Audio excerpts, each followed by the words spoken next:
স্বপ্ন ছিল পরিবারের মুখে হাসি ফোটানোর, আর সেই স্বপ্ন পূরণ করতে গিয়েই প্রবাসের মাটিতে চিরতরে নিভে গেল একটি প্রাণ।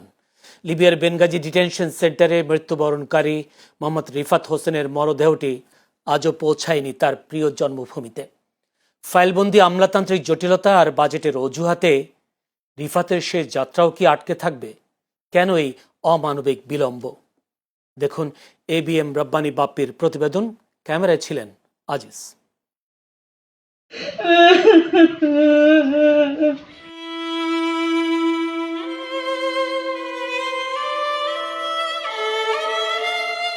যে সন্তান পরিবারের অভাব ঘোচাতে দেশ ছেড়েছিল, আজ সেই সন্তানের নিথর দেহটা দেখার জন্য হাহাকার করছে পরিবার।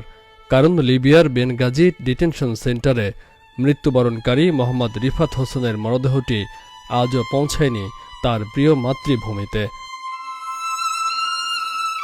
স্বজনদের অভিযোগ, লিবিয়া থেকে লাশটি দেশে ফেরানোর জন্য তারা সরকারের বিভিন্ন দপ্তরে ঘুরেছেন। প্রবাসী কল্যাণ মন্ত্রণালয়ের সচিব থেকে ওয়েজ অনার্স কল্যাণ বোর্ড, সবখানেই তারা পেয়েছেন কেবল আশ্বাসের বাণী। বাজেট নেই, ফাইল নড়ছে না। এসব অজুহাতে রিফাতের শেষ যাত্রাকে থামিয়ে দেওয়া হয়েছে এক গভীর অন্ধকারে। ছেলের বাংলাদেশে আমি সরকারি কায়দায় নিয়ে আসার জন্য একটা করেছি, আবেদন করেছি যে সরকারি কায়দায় আমার ছেলেটা লাশ আছে বাংলাদেশে আনিয়ে দিক, আমি বাংলাদেশের মাটিতে দাফন করি, এইভাবে একটা দরখাস্ত দিয়েছি। আমি আমার ছেলেটার মুখ দেখে আমি বাংলাদেশে দাফন দিতে পারি। আমাদের যেন রিফাত যেন সরকারি খরচে আপনারা যদি লাশ পাঠাতেন, তার মারে দেখা এক নজর আমরা দাফন খাপন করতাম। তথ্য বলছে, লিবিয়া দূতাবাস থেকে চিঠি আসার পরও তা রেজিস্ট্রেশন খাতায় ওঠেনি।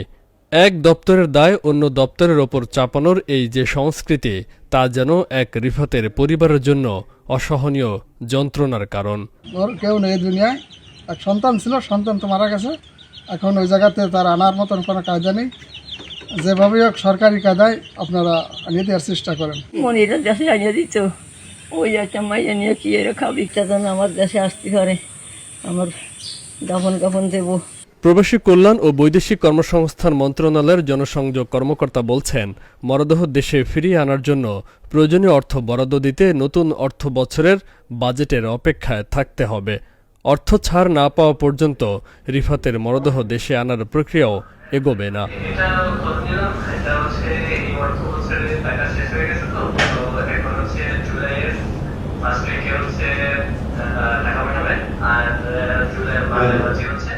এদিকে রিফাতের মরদেহ দেশে ফেরাতে দীর্ঘসূত্রিতার বিষয়ে জানতে চাইলে প্রবাসী কল্যাণ ও বৈদেশিক কর্মসংস্থান মন্ত্রণালয়ের প্রতিমন্ত্রী মোহাম্মদ নুরুল হক জানান, অবৈধভাবে যারা বিদেশে গিয়ে মৃত্যুবরণ করেন তাদের ক্ষেত্রে আইনি বাধ্যবাধকতার আওতায় আর্থিক সহায়তা বা ক্ষতিপূরণ দেওয়ার সুযোগ সরকারের নেই।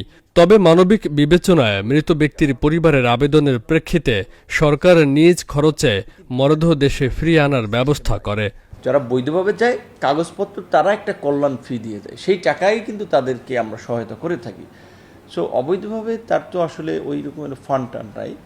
আর অবৈধভাবে যাওয়াটা নিরুৎসাহিত করার জন্য আসলে আমাদের কিছু পদক্ষেপ নেওয়া দরকার। এটাতে যদি আমরা উৎসাহিত করি তাহলে তো এইভাবে যেতে থাকবে, তখন একটা বড় ধরনের ক্রাইসিসে পড়বে আমাদের দেশের ইমেজ, দেশের সংকটে পড়বে। তারপরে এই আবেদনটির বিষয়ে আমরা যাচাই বাছাই করে আমরা আমাদের জায়গা থেকে যতটুকু সহযোগিতা করা যায় আমরা চেষ্টা করব। প্রতিটি দিন রিফাতের পরিবারের জন্য বাড়ছে অপেক্ষা আর যন্ত্রণা। রিফাত আর ফিরবে না, তবে তার শেষ যাত্রা যেন আর প্রশাসনিক জটিলতায় আটকে না থাকে, এটাই এখন পরিবারের একমাত্র প্রত্যাশা। Channel S news desk.